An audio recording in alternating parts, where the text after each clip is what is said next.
The time of the Emperor is coming to an end.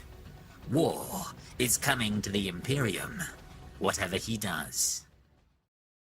Ladies and gentlemen, the greatest of heresies is upon us right now. We need to take another look at the book The Silent King, because we're going to talk about how the Mechanicus, the deviant forces of Mars, are basically going to kill the Emperor, allow him to die, and then take as much of the galaxy for themselves. If you have followed this channel for a while, you will be aware of a great conspiracy within the setting. So to catch you up, we're going to talk very quickly through the Vaults of Terra series, a series by the author Chris Raitt. This series focuses on the Inquisitor Erasmus Crowell, his custodian friend Nevradaran, and a great conspiracy that they uncover. So, if you're very new to Warhammer 40k, before Abute Guilliman returned, the most powerful people in the setting are the High Lords of Terra. These are the people at the top of the Imperial hierarchy, and in particular, there's one of them who is the head of Mars. Mars is a very important planet in Warhammer 40k because the Adeptus Mechanicus, which is based there, they are responsible for arming and maintaining all of the weaponry and machines within the Imperium. Very important job. And the person at the top is called the Fabricator General, and his name in this series was Udia Raskian. Now, Raskian is also responsible for maintaining the Golden Throne on Terra. The Golden Throne is essential because, as Dan Abnett puts it, the head writer of Black Library, the Golden Throne keeps the Emperor alive, as well as the Emperor keeping the Golden Throne running. So they have a very much reciprocal relationship. And if the Golden Throne failed, the Emperor would no longer be able to keep the Warp Rift under the Imperial Palace closed. Demons would overwhelm the birthright of humanity, so that would be lost. And in addition to that, the Emperor would no longer be able to direct the Astronomicon, allowing humanity's vessels to traverse the warp more easily. So the Emperor has to live. The Emperor must live is the greatest statement you can take away from the Horus heresy. It is repeated multiple times by the traitors. The Emperor must survive. It is the fundamental narrative of Warhammer 40k. So in this story, Crowell and his retinue and the custodians, they find out that the Fabricator General knows the Golden Throne is failing. And in addition to that, he has no way to fix this technology because the Golden Throne was put together by the Emperor and its core components are Xenos in origin. It's beyond even most of the Eldari. It's implied, for example, that it was created by the Old Ones, the most powerful race that we know of in the setting outside of things like the Catan and before we get to literal gods. So it's an incredibly powerful device that not even the Emperor fully understood, and far beyond the understanding of the Adeptus Mechanicus. So the Fabricator General feels like he's screwed. He can't do anything. So he actually runs an analysis to feel like who would back him up because he doesn't want to get bogged down with the bureaucracy of the Imperium. He finds out that there's going to be two other High Lords of Terror who might support him. There's a small amount of the Inquisition that aid him in addition to this. And they decide, because things are so dire, that they're actually going to try and work with the Drukhari, one of the most evil races in Warhammer 40k, a race that regularly hunts humanity. So they are not nice people to work with, but it shows you how desperate they are in the Vaults of Terra series. However, even once Erasmus Crowell and Nevradaran and the retinue and the other custodians, when they find out about this deal that's going ahead, the Mechanicus reaching to the Drukhari for help, and they meet in the webway to discuss this at the end of the series, they're actually okay with it at the start, because the Emperor must live. However, then things take a dark turn, because the Inquisitor, he actually goes to look into Comorra through a very powerful device. And when he looks into Comorra, he realizes that the Drukhari, believe it or not, they're not doing this for the good of their heart. Originally, it said they're just doing it because the Imperium will give them 10 million souls or whatever, which is a nice gift, as it were. But they want something far more important. They want the DNA, the genetic material of the Emperor, so they can clone him. And so they've requested that the Mechanicus hand them these components. They intend to scrape off this material and clone their own version of the Emperor to power their own version of the Golden Throne to protect their home, Comorra. And of course, this cannot happen.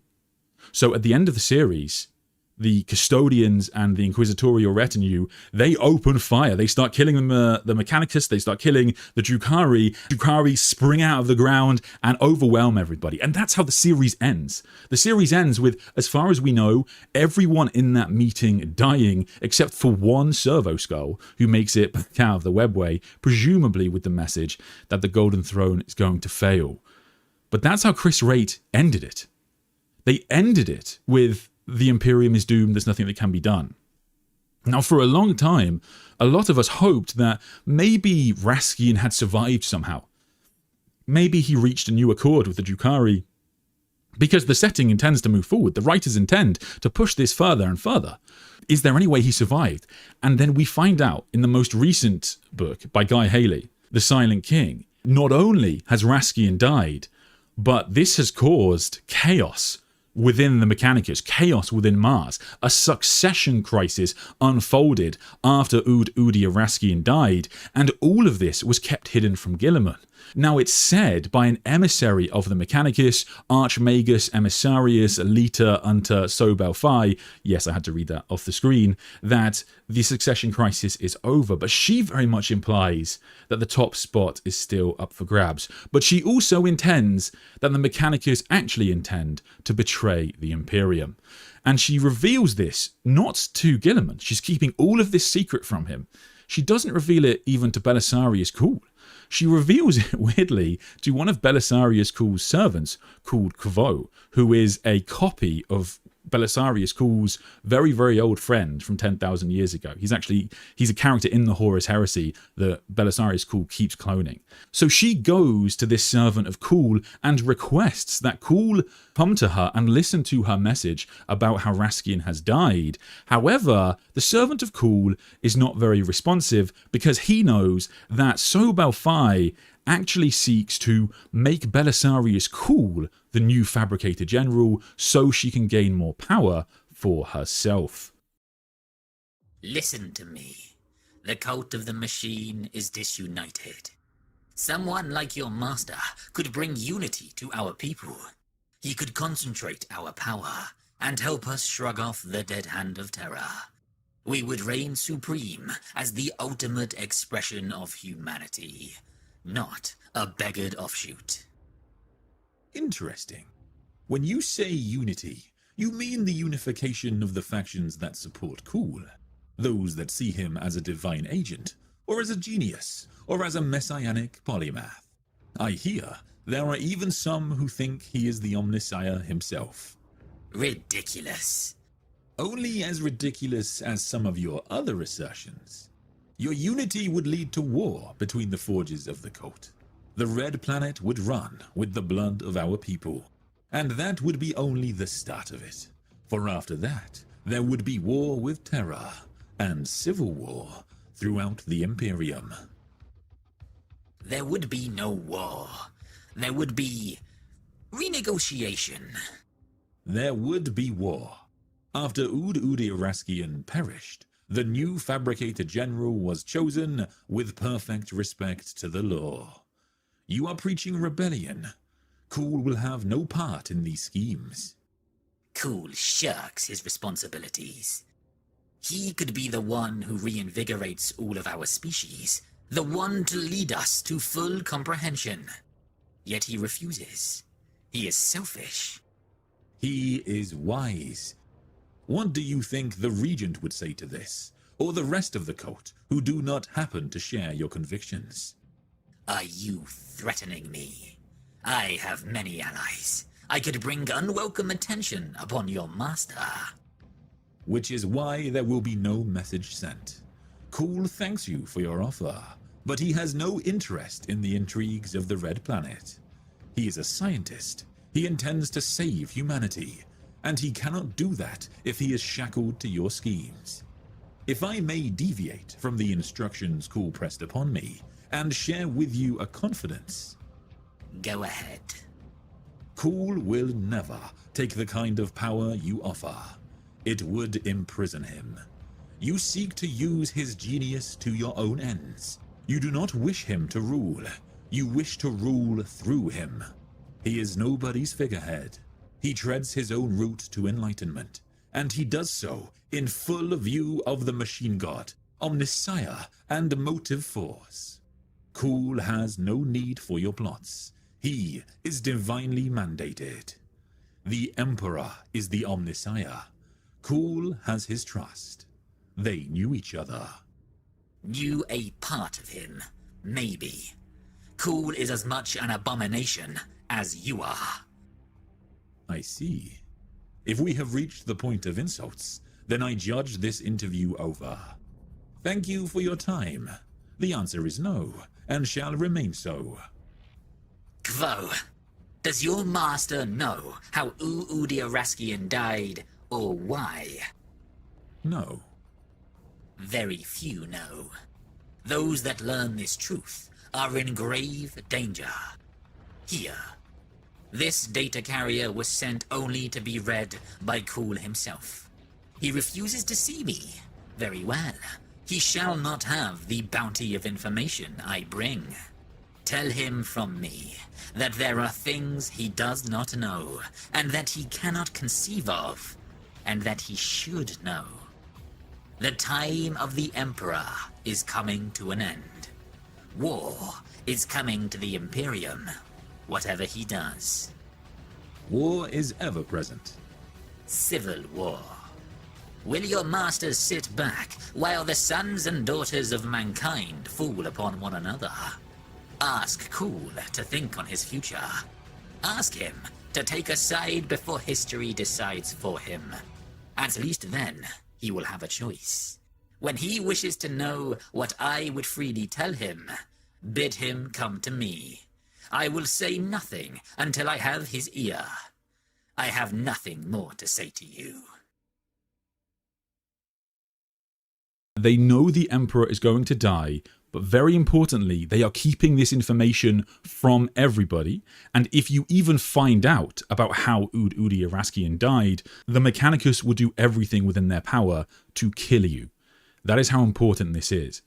Another little tidbit that you should be aware of is that this book is written by Guy Haley. Another book written by Guy Haley is the book Genefather. Now, the reason that's important is because that book takes place after this one. And in that book, Belisarius Kuhl is completely unaware that Udiaraskian has died, and actually talks about how the Fabricator General doesn't like him and thinks he's going to come for his job and all that kind of thing. The reason that matters is because that tells me, as a reader, that this is a very recent decision from Games Workshop to push this story forward. Because as far as we know, even last year or a year and a half ago, Games Workshop was still treating Raskian as alive, and it was only this year when Games Workshop actually decided that they're going to kill the Fabricator General and go ahead with this story that the Emperor is dying, the Mechanicus are keeping it hidden, and therefore they're just going to allow him to die for their own benefit so they can start a civil war, carve out as much of the Imperium as possible, and take all the power for themselves. What's bizarre is her going to Kuhl in this story, because I assume this was just to give some sort of exposition, but it really, like, that's why I have to explain the timeline of Genefather in this book, because that passage is quite odd to read if you're not aware of this. That it was very odd that Kuhl's servant gets told about the Fabricator General dying, but Kuhl doesn't find out. As far as we know, Kvo is loyal to Kuhl, and no one really likes Kuhl, even his servants, because he is, let's say, difficult to work with and has the ego of Mount Ararat, to use a 40k reference. But for some reason, this servant of Kuhl refuses to tell his master that the Fabricator General has died. So that was a bit of an odd decision by Guy Haley, but I assume it was to provide us with some exposition to start setting up this story that the Emperor is actually going to die. So this is a massive deal.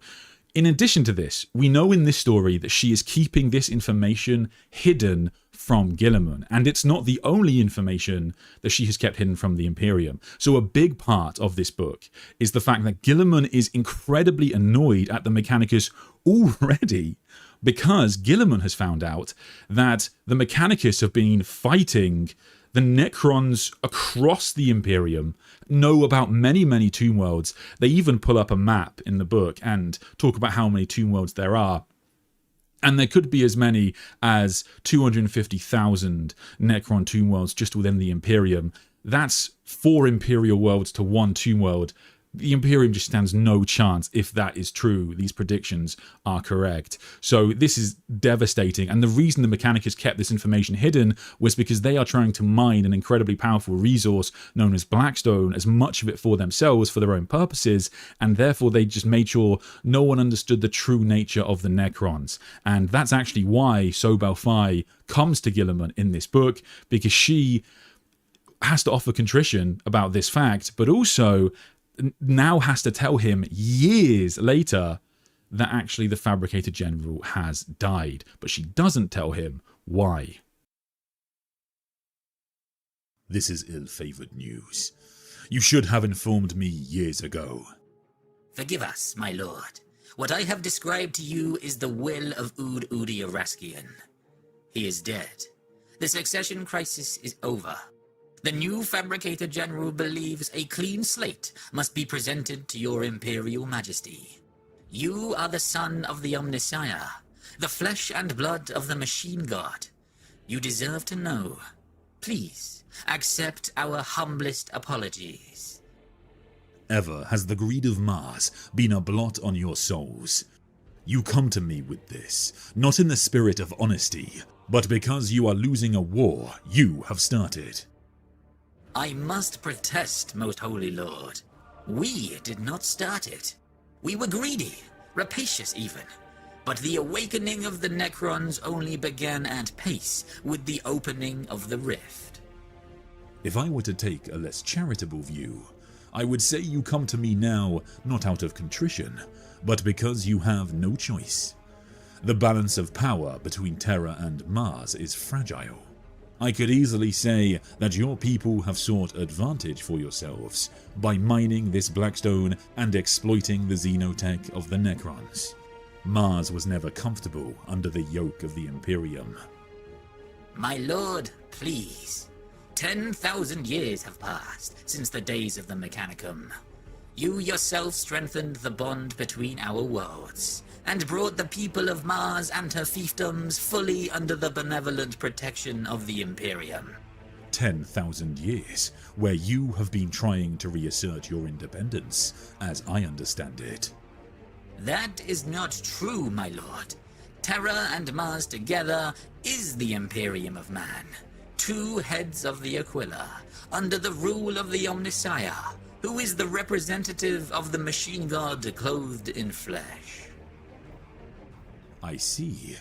If that really is so, why was this information kept from me? I cannot say, my lord. There have been great changes on Mars since the disappearance of Udi Araskian. The previous Fabricator General was in office for centuries. So you blame your master's predecessor for this disaster? With all respect, my lord, what else should I do? It is the truth. We have come to you directly. You waited years. Years! Years of research, of collaboration, of cross-checking.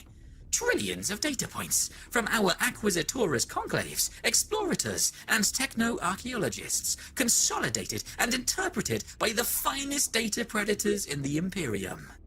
Only when we understood what we faced could we give you correct data. It is irrefutable. The Necrons are awakening everywhere. Let me frame this picture my way. Mars has deliberately downplayed a major threat to the Imperium, thinking to seize the sciences of the Necron foe for their own benefit. In doing so, you have undoubtedly sped their awakening. Whether or not you are ultimately responsible for it, your forces are outmatched. Your domains are under threat. Only now, at the 11th hour, do you reveal the magnitude of what the Imperium faces because of your actions. This situation is complicated, Lord. It seems simple enough to me. I thank you for your news.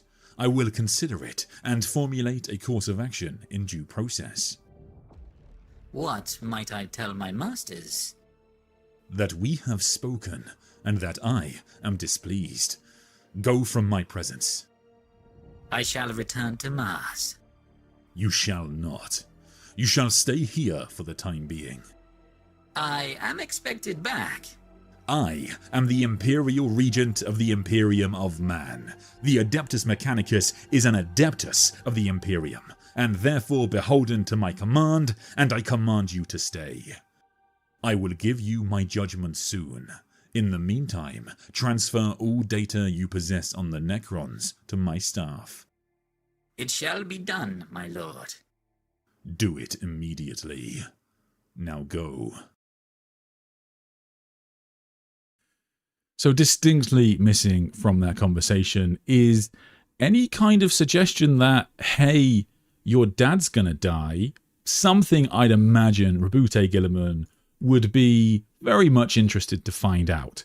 So we're introduced to Sobel Fi, this character, this new kind of emissary of Mars, and I think potentially she might end up being the Fabricator General, and she's just being incredibly cunning, because that passage, I don't know if I've done justice there to just how mischievous she is being. So she's gone to Gilliman to tell him about some lies that the Mechanicus have been telling in regards to the strength of the Necrons and the status of their leader, but actually she's been keeping the true secret, the fact that the Emperor is going to die in decades at this point. And yet she doesn't tell this because she's actually there to look for help from Belisarius Cawl, because he is somebody with incredible power.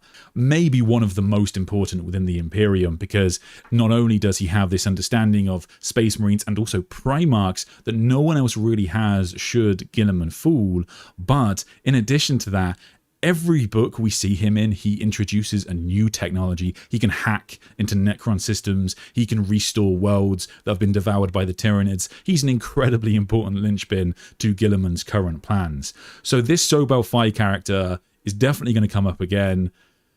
Gilliman, as we know, is all for women in STEM, but this woman is dedicated to covering up the death of his dad. So I imagine eventually he will stick the Emperor's sword through her heart, if she has a heart, or whatever mechanical components make it up nowadays.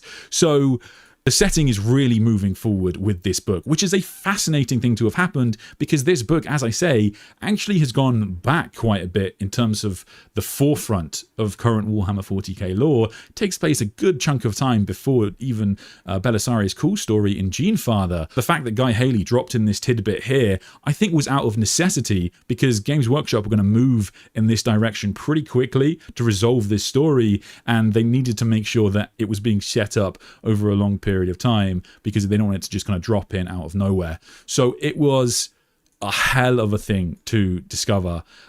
One of the things that the book does kind of talk about is, interestingly, the power of Space Marines in the Imperium. I know everybody is very sick and tired of hearing how incredible Space Marines are, because Games Workshop really give them quite a lot more support than everybody else. Talking about you, new Marnius Calgar novel, model, sorry. But in this book, not only are Space Marines kind of the greatest, bestest warriors of all time kind of thing, but also it said that the Space Marines may be the answer to the Necrons, because the Necrons have only encountered Space Marines apparently in small numbers and would have assumed that they were just kind of like the elite within the forces of the Imperium, which is sort of what they are. But now Gilliman and Cawl are willing to deploy Space Marines in larger numbers.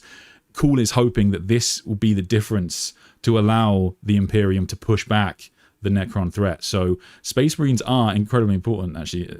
You remind me of their idea. So no doubt that is definitely a huge problem. But I mean, given that the leaders of Mars currently are intending to betray the Imperium in a matter of decades, they're going to need a way to deal with Gilliman, deal with the Space Marines, and so having the guy that knows Space Marines the best is probably who you want on your team, so you can come up with some anti-Space Marine weapons, I'm sure. This story is absolutely nuts. That's all we have on it so far. So we're going to talk about some theories about why they're doing this and what could happen. Udi Araskian, to his credit, he didn't tell anybody about the fact that the Emperor was going to die. Kind of pragmatically, he actually talks in the book The Dark City by Chris Raitt, where he talks about how he ran an analysis on all of the other High Lords of Terra, and the analysis that he runs tells him that should he tell the other High Lords, things will just get bogged down in so much bureaucracy and people grabbing for power that it will probably hurt his chances of saving the Emperor in the long run. There's only 2 High Lords of Terra that he actually thinks will be useful to work with. So that's why he kept it secret. But for the Mechanicus to keep this secret now is definitely for nefarious purposes. And clearly they intend to, as she says, take up as much of the galaxy as possible and make a big play against Guilliman. It's the greatest heresy I think we've seen from any faction outside of literally the Horus heresy, because they are the only people who could save the Emperor, and they're actually just going to allow him to die. They're just going to allow him to kill him and help him along the way, because it would be very easy for them to kill the Emperor at any stage. They just need to stop feeding it as many psychers or flick a switch, presumably, and send the Master of Mankind to an early grave. So this is... well, I guess, can you call it an early grave if he's tens of thousands of years old? Probably not, but even still, relatively. As far as we know, Cool Servant Kvo still has this information that the Fabricator General has died, and so presumably Guy Haley can have him inform Cool at any stage, which is kind of an odd thing, but yeah, Cool will find out at some point in the future. How does Mars plan to navigate without the Emperor guiding the Astronomicon? Are they building their own warp lighthouse? That is a great question, and one of the things we're going to have to answer, I guess. I'll talk for a bit now on what will happen should the Emperor die, because yes, you're very much right. That would still be devastating for the Mechanicus. They wouldn't be able to traverse the warp. There's a few answers to this that could be quite fun. The first is that they could use something like the Pharos device, which is potentially why Sobel Fai went to Belisarius Cawl, because Belisarius Cawl has already investigated and understands a lot about the Pharos device, this ancient Necron tech that Guilliman used in the Horus Heresy, sort of like a mini Astronomicon that allowed the Lion and Sanguinius to make it to Ultramar. So in theory, they could use that kind of technology. In addition to that, it is worth remembering that the Astronomicon was built by the Adeptus Mechanicus according to like foundational law in the early days of the Imperium, although we've not had much on that at all in recent years. And in theory, they could just build another one should Terra be lost. Furthermore, maybe they think they've got something that could allow them to direct it. I guess the other thing that I would mention is that the Emperor, as far as we know, wasn't directing the Astronomicon during the Dark Age of technology. And yes, the warp was calmer, but it wasn't without risk. And there were still demons in the warp at that time. So presumably humanity in the Dark Age had a way of navigating the warp without an Astronomicon. We just don't know what that was, how they did that. So maybe the Mechanicus could say, oh yeah, they could pull that out of the bag and say, we've discovered some STC components somewhere that allowed ships of the Dark Age of technology to traverse the warp. You can use things like, there are some safer routes through the warp, like you can make kind of shorter jumps without the Astronomicon. And we see, for example, like the Blood Angels and people in Imperium Nihilus, they can use the power of Mephiston to lead the way, but they are also able to make shorter jumps on their own. That does happen. There are some options there for them, but yeah, certainly without the Astronomicon, it would be a huge loss. And I guess that they're more power hungry than they are concerned with making sure the Emperor actually lives. But yeah, I mean, if the Emperor does die, it would be complete civil war. The Mechanicus is going to declare independence, and in addition to that, of course, the forces of chaos and the Xenos would basically be at liberty to tear apart the worlds of humanity as they see fit. It's not good. But hey ho, what will be interesting from my point of view as well will be to see if the Mechanicus that are going to allow the Emperor to die are actually willing to align more with the Dark Mechanicus or more with Vashtor, because this situation is very similar to what we saw in the Horus Heresy. So the Fabricator General in the Great Crusade and Horus Heresy was called Kelbor Hal, and he is the person who starts off the Dark Mechanicum, who ultimately ends up declaring independence from the Imperium, and the civil war within Mars breaks out. That's what basically starts the Dark Mechanicum, or as they call it, the True Mechanicum, the half of the Martians who decide to leave the Imperium and turn against the Emperor and side with Horus. When Guilliman talks to Sobel Fi about the Mechanicus and how they've always sort of sought independence and wanted independence from the Imperium, this is a very, very old storyline that goes all the way back to the Horus Heresy and the Dark Mechanicum, where the Mechanicum under the Imperium, of course, they feel like they lost some autonomy under the Emperor's control. But in addition to that, the Emperor imposed a lot of the laws that we think are very standard on the Mechanicus today. So the Emperor suppressed a lot of their knowledge and technology. He locked away a lot of the Mechanicus's most powerful devices and relics in something called the Vaults of Morovac, which obviously the Dark Mechanicum want access to. And furthermore, of course, Horus would allow the Mechanicum to openly worship the machine god because he has nothing against religion, which the Emperor sort of does. So the Mechanicus have that weird relationship with the Emperor where they're allowed to worship him as the machine god, but in addition to that, the Emperor was very clear that he doesn't believe gods exist. Difficult relationship there. I'm reminded of the Priests of Mars trilogy and that crazy Arch Mechanicus that had Dark Age tech in it. It's not unreasonable to assume the Mechanicus have some trump cards hidden.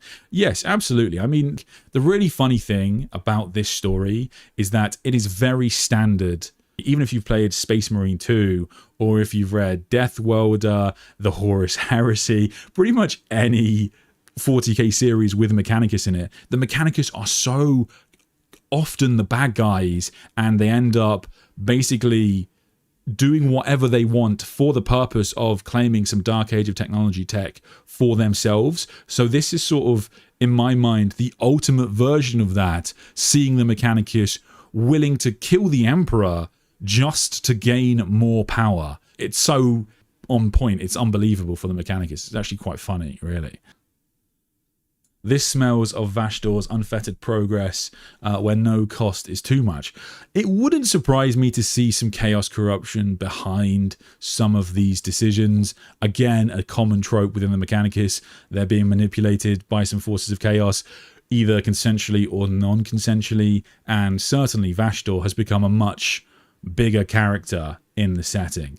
Maybe, yeah, I'm really pushing the theory boat out here now, but potentially even Vashdor's plan to find a lock and a key with Abaddon, perhaps this is to do with the Webway, which is probably the most common thing, or at least Vashdor sort of implies it could be connected to the Webway, because he talks to Abaddon about the Old Ones and the Webway in the Arcs of Omen series. And so if it is connected to the Webway, perhaps that's why the Mechanicus are willing to allow the Emperor to die. They're still going to have a way to traverse the warp because they can just use the Webway, which ironically was the original intention of the Emperor. If the Mechanicus rebel, do you think the Dark Angels would gather the Legion with them now that the Lion is back? Oh, great question. If you've watched my channel for a while, you'll have heard me talk about this before. One of the really interesting things about the Mechanicus rebelling against the Imperium is I don't think people understand just how much this ties in to Lionel Johnson. Because you'll have heard me or any Dark Angels fan or any Dark Angel in any book ever talk about the fact that the Dark Angels were the first Legion. And of course, if you listen to any other Space Marine fan, they'll tell you that's nothing. It's just a number. It's just a number, it doesn't mean anything. But that, according to the Emperor of Mankind, is not true. So there is a reason that the Emperor is said to have made the Dark Angels first in the Horus Heresy books. And the reason it said he did this was because the Dark Angels were the exterminators of the Emperor of Mankind. And in addition to that, the main thing the Emperor wanted them to be able to exterminate is the Mechanicus. As Rabute Guilliman says in that book, the Mechanicus have never been comfortable under the yoke of the Emperor, and the Emperor always knew that one day some of them would seek independence. And so the Emperor made the Dark Angels first because he wanted to create a legion that would be perfectly equipped to wipe the Mechanicum, because they were Mechanicum at the time, off the map if they even implied that they might be on their way to betray the Emperor of Mankind.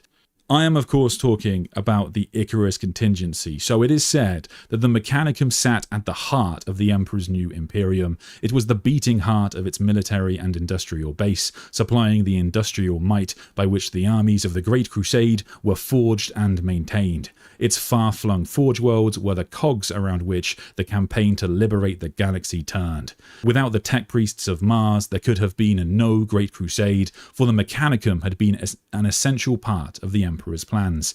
It was also the greatest threat to them in the years before Horus turned to treachery, for the Mechanicum stood apart from the careful order the Emperor had established. Of all the Imperium's institutions, they still worshipped a god openly, worked to their own rituals and creed that had little to do with the imperial truth. Worse, should they ever rise up against the Emperor, they could turn their own formidable armies to prosecute a war against him, and turn the very technology of the Great Crusade against his servants. Such a war would be the end of the Imperium. To counter such a threat, the Emperor had established a number of contingency plans, several of which remain shrouded in mystery to this day. Of those known to history, the Icarus contingency is perhaps the most dire, a directive issued only to Lionel Johnson and the warriors of the First Legion. The Icarus contingency consisted of two distinct clauses. The first was an imperial warrant empowering the Dark Angels to keep in their possession a number of relics from the period of history known as Old Night. Technology that had long been forbidden to any other institution as dangerous and unstable. It was, however, a technology that shared few similarities with that of Mars, and as such was resistant to the wiles of the Techno-Magi and anathematic to their machines of war. The second clause, had it become common knowledge, would have been cause enough to start the war the Emperor sought to avoid, for it empowered Lionel Johnson and his warriors to conduct preemptive combat operations to neutralize elements of the Mechanicum deemed to have become contrary to the needs of the Imperium. This final clause is known to have been invoked 8 times in the history of the Imperium. Though details of most of these incidents remain sealed within the vaults of the Dark Angels, with their encounter at Triplex the only openly acknowledged occurrence at this time, it would not be the last, for the Lion would not stay his hand now that open war had consumed the Imperium, and would bring censure to many more Forge Worlds he deemed contrary to the needs of the Imperium, before the end of the Horus Heresy. So basically, the Emperor gave Lionel Johnson special weapons, including literal men of iron, chained bastard offspring of the men of iron, known as the Exindio Battle Automata. These are forbidden in every other area of the Imperium, but especially effective against the Mechanicum. And the Emperor gave the Dark Angels so much weaponry, their arsenal came to rival that, it's said, of the Adeptus Custodes, or Legio Custodes at the time. So that he gave the Dark Angels all of this weaponry to obliterate their enemies, but in particular, he wanted to make sure the Lion remove Forge Worlds from the map, but not just destroy them. He wanted the Lion to kill Forge Worlds so quickly and devastatingly that the Mechanicum didn't even know what had happened. And the Lion would do this any time he heard reports of a Forge World that was dabbling in AI or in technology that the Emperor had forbidden, and he does this 8 times in the Great Crusade alone, and a bunch more times in the Horus Heresy. So now that Lionel Johnson is back, this would be a great use for the Dark Angels in modern 40k. Bring them in as the faction that's going to bring the Adeptus Mechanicus to heel now that some of them are thinking of turning against Guilliman. And in fact, should Guilliman and the Lion meet and Guilliman says, I know something's going on with the Mechanicus, I know they're keeping something from me, the Lion's going to say, no problem, bro, I have got this. And he will absolutely unleash the Dark Angels against any Forge World that he deems against, what is it he said, contrary to the needs of the Imperium. So in a weird way, Guilliman is going to have the ultimate weapon to use against the Mechanicus in the future, and that weapon is, of course, his brother. Just to watch. But how does this tie into the King in Yellow? Nice, classic first King in Yellow mention of the stream. Well done. This is far out there, but what if the throne isn't failing? It's just about to finish what it was made for. Basically, what if the throne seeming to fail is just Biggie more restored? That's a fair question, and I guess it's understandable to posit that kind of thing. I guess the reason we know that's not going to happen is because when it's failing, Udi Raskian does give us some detail on how he basically goes through a scan of the Golden Throne, which is the size of a city by this point, it said, and he's just talking about specific components that are failing. So it's a cool idea, but it's not what the lore suggests. Exactly what would happen should the Emperor die is, of course, up for debate, because it could be the case that maybe he ascends, or maybe his soul could be reunited with the Star Child part of his soul, or something absolutely crazy. So it's really out there as to what could actually happen. I think that a lot of people are going to read this or hear about this and think that this is a push towards end times. I guess I should be clear. I do think that even though the Mechanicus are going to try and do this and kill the Emperor and take power for themselves, I do think the writers will intervene to stop that happening, of course. But certainly it pushes us towards that timeline where there is an end times of Warhammer 40k.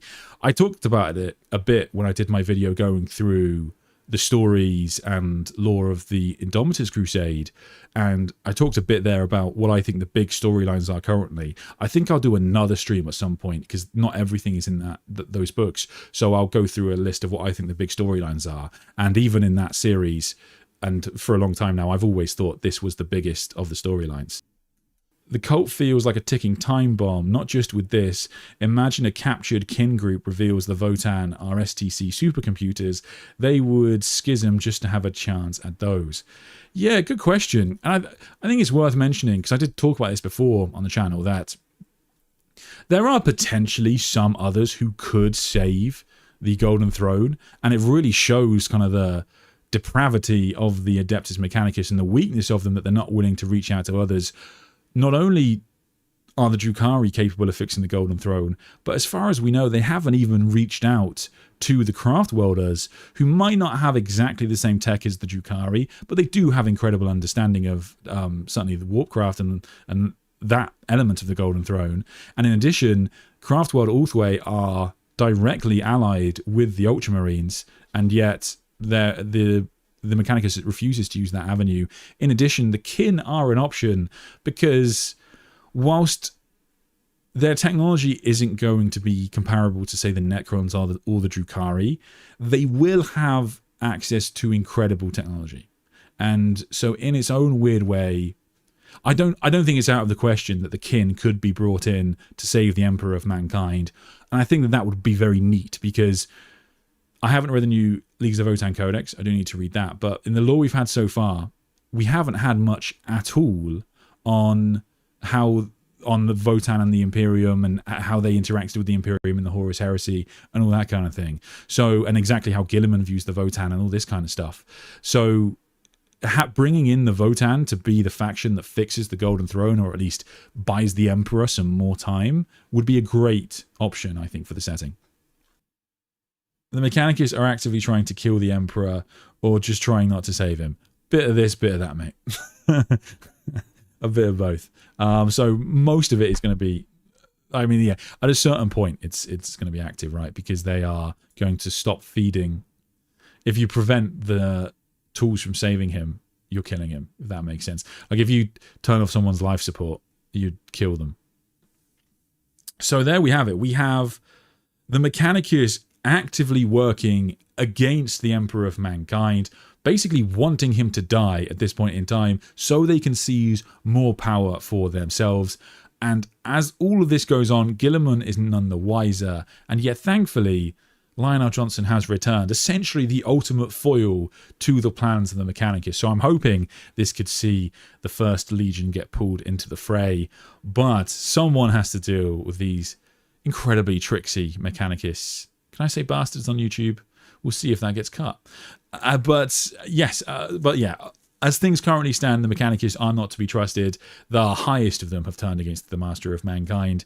I think it's worth remembering that this was very clearly a recent decision by Games Workshop, and they have made sure that Guy Haley included this in the book because this is a storyline they're going to press forward with in the near future. So I think you will see this being continued with probably within a year or so. So stay tuned for that one. I will, of course, keep you updated.